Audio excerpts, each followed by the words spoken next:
Tavish here from New Space Technologies in Vancouver, BC. Unboxing day of the new Horizon keypad from Crestron. How's my hair look? I've been growing it. We all love the Cameo keypad. It's time to move on. They just started shipping in North America, and it does look like the picture. Sure, limited instructions so far, but upon first look, it's quite thin.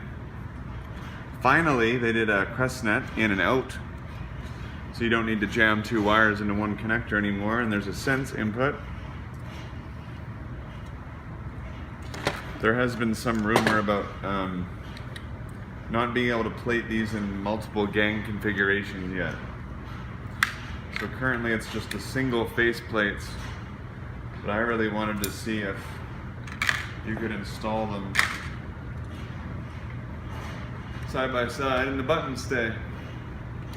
So you can install 3 of these in a triple gang and presumably wait for the triple plate to come out.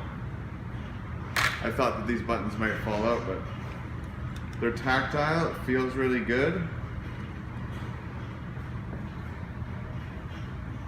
Alright, that's the new Horizon keypad.